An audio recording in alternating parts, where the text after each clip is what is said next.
Hello guys, मैंने मंगा लिया है DJI mic mini, world famous DJI mic 2 का छोटा भाई। बट साउंड क्वालिटी सेम, ऐसा DJI क्लेम करता है। आप एक बार फ़ोन का साउंड एंड इस माइक का साउंड सुनो। गाइज, ये जो साउंड है वो फ़ोन के कैमरे से रिकॉर्ड हो रही है। अगर आप टेस्ट रिलेटेड कंटेंट देखना पसंद करते हैं तो प्लीज़ सब्सक्राइब। ये जो साउंड है ये DJI माइक मिनी से रिकॉर्ड हो रही है। अगर सब्सक्राइब नहीं कर सकते तो कम से कम लाइक तो कर ही सकते हैं। इतना डिफरेंस। वीडियो ख़त्म होते होते मैं आपको बता दूंगा आप अपने फ़ोन के माइक को इस माइक जैसे सिमिलर साउंड कैसे करवा सकते हो। उससे पहले चलिए फटाफट इसे अनबॉक्स एंड सेटअप कर लेते हैं। आपको बॉक्स के अंदर क्या मिलेगा सारा कुछ यहाँ बॉक्स के ऊपर मेंशन है, बट ये मेड फॉर आईफोन लिखा है। चलाते तो एंड्रॉयड में भी हैं, मतलब क्या आईफोन वाले ही एक्सटर्नल माइक खरीदेंगे। बॉक्स का पैकेजिंग काफ़ी अच्छा है, पूरे प्रोटेक्शन के साथ पैक किया गया है। बॉक्स के अंदर आपको एक कैरिंग पाउच मिलता है एंड कैरिंग पाउच के अंदर माइक की सारी एक्सेसरीज़ हैं। एक USB type B2C charging cable, एक camera cable, 4 windscreen, 2 black and 2 grey. Grey वाली ज़्यादा स्ट्रांग है ब्लैक से। और मिलता है अपना main item, charging case. Charging case open करने के लिए आपको यहाँ पे नीचे प्रेस करके केस का कैप ओपन करना है। केस के अंदर हमें एक रिसीवर मिल जाता है, एक ट्रांसमीटर मिल जाता है जिसके ऊपर एक स्ट्रॉन्ग मैग्नेट लगा हुआ है जिसको आप अपनी शर्ट में फंसाने के लिए यूज कर सकते हो। क्लिप भी है, बट क्लिप उतना कंफर्टेबल नहीं है जितना मैग्नेट होता है। एक और ट्रांसमीटर मिल जाता है, इसमें भी मैग्नेट लगा हुआ है। एक टाइप सी फ़ोन एडाप्टर मिल जाता है। बॉक्स में पुराने आईफोन्स के लिए एडाप्टर की जगह खाली है, बट आपको सेपरेटली परचेस करना पड़ेगा। रिसीवर में टाइप सी एडाप्टर लगाने के लिए आपको यहाँ बैक वाला कवर हटा देना है एंड आराम से एडाप्टर को अंदर पुश करना है। टाइप सी एडाप्टर लगाने के बाद बार बार इसे निकालने की ज़रूरत नहीं है, बिकॉज रिसीवर चार्जिंग केस में एडाप्टर के साथ फिट हो जाएगा। इसका बॉक्स काफ़ी अमेजिंग है, इसमें सारी चीज़ें फिट हो जाती हैं। गाइस, चलिए अब माइक्रोफोन को अपने सेटअप कर लेते हैं। उससे पहले इस माइक्रोफोन के कुछ फीचर्स देख लेते हैं। जैसे ही आप माइक्रोफोन को बॉक्स से निकालेंगे तो आप देख रहे हैं यहाँ पे 4 लाइट्स जल रही हैं। मतलब हमारा जो ये पूरा बॉक्स है, ये जो हमारा केस है, ये फुली चार्ज है। अगर यहाँ पे 3 लाइट जलती मतलब 75% चार्ज है। अगर यहाँ पे 2 लाइट जलती मतलब 50% चार्ज है। अगर 1 लाइट जलेगी मतलब सिर्फ 25% चार्ज है या उससे भी कम चार्ज है। जैसे ही आप केस से तीनों चीज़ें निकालेंगे मतलब तीनों चीज़ें आपस में कनेक्ट हो गई हैं। आपको कनेक्शन करने की कोई ज़रूरत नहीं है।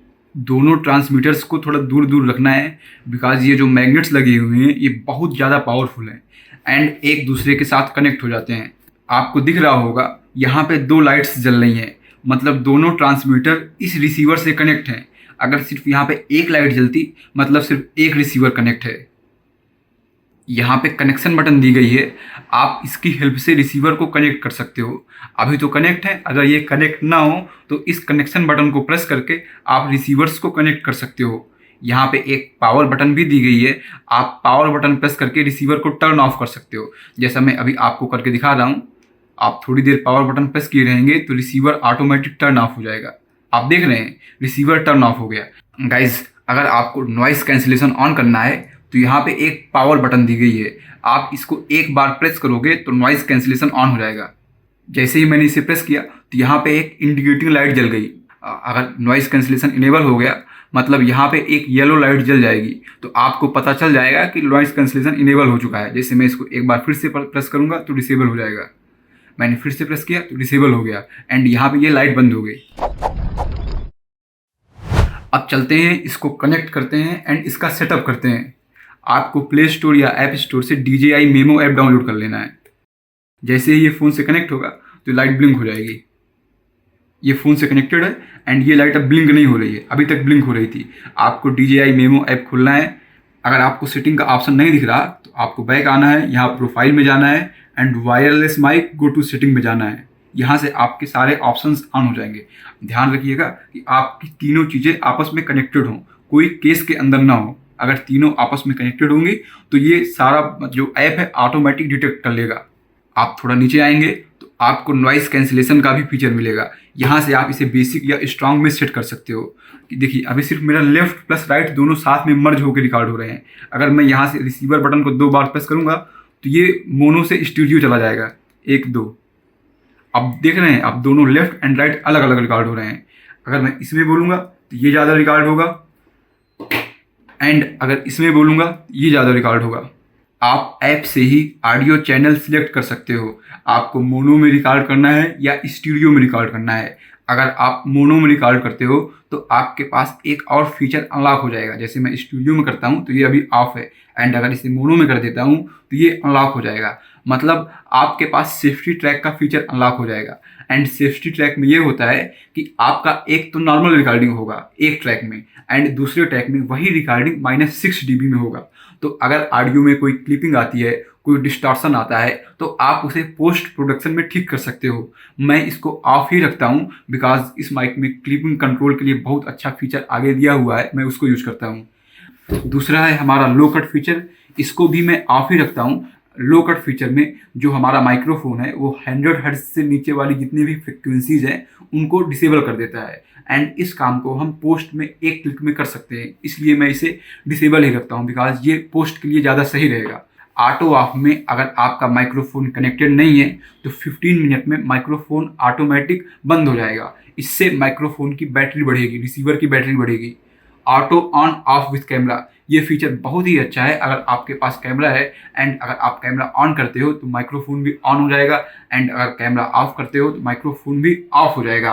अगला फीचर है क्लिपिंग कंट्रोल। ये फीचर बहुत ही इंपॉर्टेंट फीचर है, इसे आप ऑन ही रहने देना। इसमें ये होगा, अगर कभी कभी होता है एक्सीडेंटली साउंड बहुत तेज हो जाती है तो जो आपकी वॉइस है उसमें डिस्टॉर्शन आ जाता है, क्लिपिंग आ जाता है, तो क्लिपिंग कंट्रोल से आपका जो साउंड है वो नॉर्मली ही रिकॉर्ड होगी। उसके बाद है हमारा प्लग फ्री एक्सटर्नल स्पीकर। आपको यहाँ रिसीवर में एक 3.5 mm जैक दिख रहा होगा, यहाँ पे आप अपना ईयरफोन या हेडफोन लगा के ऑडियो मॉनिटर कर सकते हो अगर इस ऑप्शन को ऑन कर दोगे। बिकॉज मुझे ऑडियो मॉनिटर नहीं करना है तो मैं इसे ऑफ ही रखता हूँ। फिर हमारा अगला सेटिंग्स है ट्रांसमीटर्स के लिए ऑटो ऑफ। ये पिछला फीचर ही है, इसमें आपका जो डिवाइस है अगर 15 मिनट तक कनेक्टेड नहीं रहेगा तो ऑटो ऑफ हो जाएगा। इसको मैं ऑन ही रहने देता हूँ। Power button for noise cancellation, कभी कभी ऐसा होता है बिकॉज ये माइक्रोफोन बहुत छोटा है तो धोखे से पावर बटन प्रेस हो जाता है, तो आप यहाँ से इसे डिसेबल कर सकते हो। मतलब अगर आपको नॉइज कैंसिलेशन इनेबल करना है तो आपको ऐप में आके नॉइज कैंसिलेशन इनेबल करना होगा। वैसे मैं तो यूज नहीं करता, इसलिए मैं इसे डिसेबल ही रहने देता हूँ। कभी कभी ऐसा होता है आपको किसी डार्क एरिया में शूट करना होता है एंड वहाँ पे कोई लाइट नहीं चाहिए हो, तो ये लाइट काफ़ी डिस्ट्रैक्टिंग हो जाती है, तो यहाँ से आप इसे डिसेबल कर सकते हो। जैसे मैं डिसेबल कर रहा हूँ तो लाइट बंद हो गई, रिसीवर की लाइट अभी भी जल रही है, सिर्फ ट्रांसमीटर की लाइट डिसेबल होगी। मैं इसे दोबारा से इनेबल कर देता हूँ कि काफ़ी हेल्पफुल है। इससे पता चल जाता है नॉइज़ कैंसिलेशन ऑन है, माइक्रोफोन ऑन है, रिसीवर ऑन है, सारा कुछ पता चल जाता है। उसके बाद यहाँ पे अबाउट डिवाइस का फीचर है, यहाँ से आप अपडेट कर सकते हो अपना डिवाइस, फर्मवेयर अपडेट कर सकते हो। अब इस माइक्रोफोन को डिफरेंट डिवाइसेस के साथ कैसे कनेक्ट करें। जितना सिंपल फ़ोन से कनेक्ट करना है उतना ही सिंपल लैपटॉप, मैकबुक और कंप्यूटर से कनेक्ट करना है। बस आपको इस रिसीवर को लैपटॉप के टाइप सी पोर्ट में प्लग कर देना है एंड आपका रिसीवर लैपटॉप से कनेक्ट हो जाएगा। अगर नहीं होता तो एक बार लैपटॉप के माइक की सेटिंग में जाके default device DJI mic mini कर दीजिएगा तो हो जाएगा।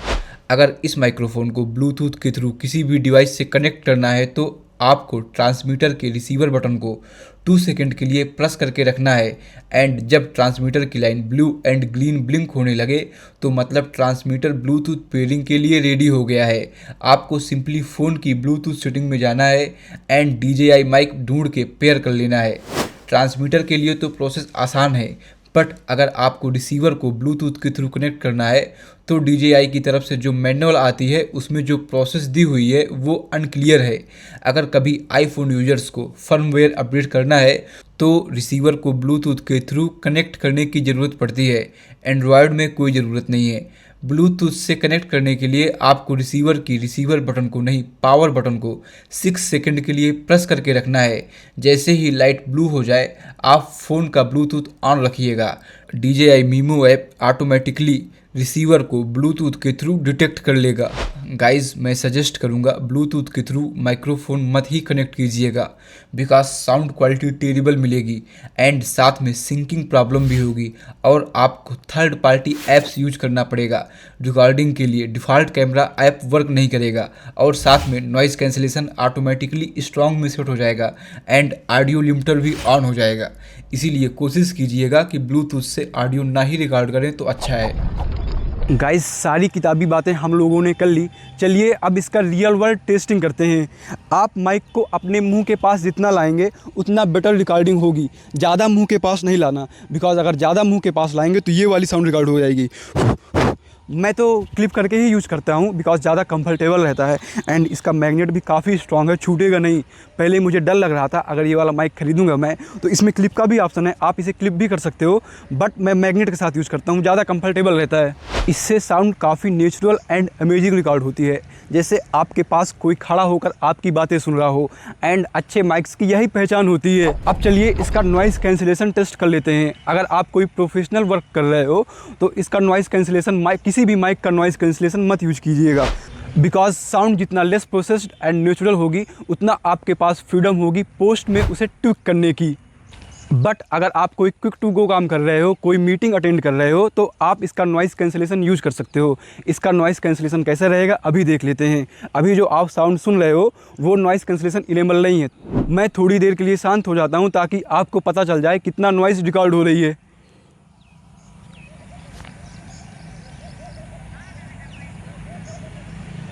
अभी कुछ इतना नॉइज़ रिकॉर्ड हो रही है। अब नॉइज़ कैंसिलेशन इनेबल करते हैं। मैंने नॉइज़ कैंसिलेशन इनेबल कर लिया है। अब जो आप साउंड सुन रहे हो वो नॉइज़ कैंसिलेशन इनेबल होने के बाद की साउंड सुन रहे हो। मैं थोड़ी देर के लिए शांत हो जाता हूँ ताकि आपको पता चल जाए कितनी कम नॉइज़ रिकॉर्ड हो रही है।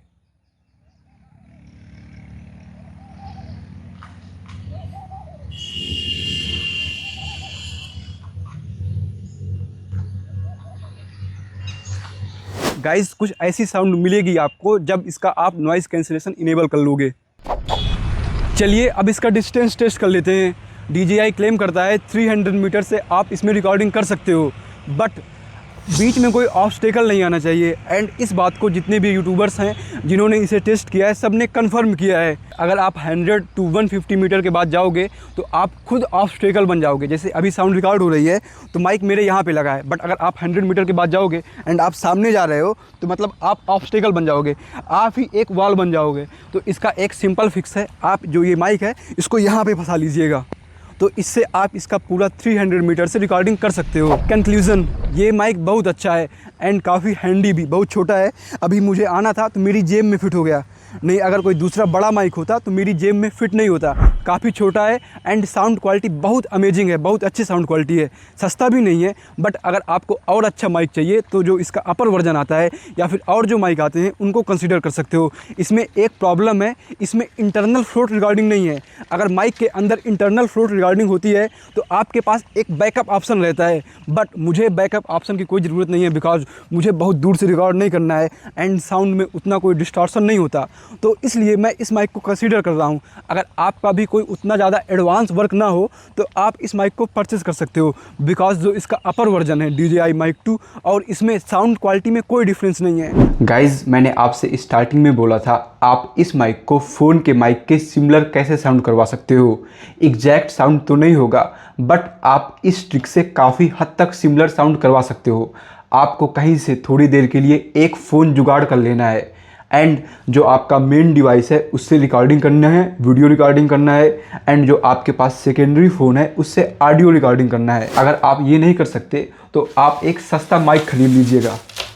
मेरे पास एक बोया बाई M1 माइक पड़ा है एंड आपको इसको आपके सेकेंडरी फ़ोन से कनेक्ट करके अपनी शर्ट में क्लिप कर लेना है एंड फ़ोन को जेब में भर लेना है, उसके बाद रिकॉर्डिंग करनी है। गाइस सेकेंडरी फ़ोन से बोया बाई M1 माइक कनेक्ट हो गया है। अब जो आप साउंड सुन रहे हो वो बोया बाई M1 से रिकॉर्ड हो रही है एंड अब जो साउंड सुन रहे हो वो DJI Mic Mini से रिकॉर्ड हो रही है। उतना ज़्यादा कोई ख़ास डिफरेंस नहीं है, थोड़ा सा बस ये इम्प्रूव है वो है भाई M1 से। बाकी आप इससे भी स्टार्टिंग में काम चला सकते हो, अगर बजट ज़्यादा नहीं है तो बेफालतू में ज़्यादा खर्च करने का कोई ज़रूरत नहीं है, बिकॉज उतना ज़्यादा इम्प्रूवमेंट भी नहीं हो रहा। गाइज़ उम्मीद करता हूँ ये वीडियो आपके लिए हेल्पफुल रहा हो। मैंने इसको बनाने में काफ़ी मेहनत की। प्लीज़ लाइक कर दीजिएगा, सब्सक्राइब कर दीजिएगा। अगर कोई सवाल हो तो कमेंट भी कर दीजिएगा। वीडियो देखने के लिए थैंक यू।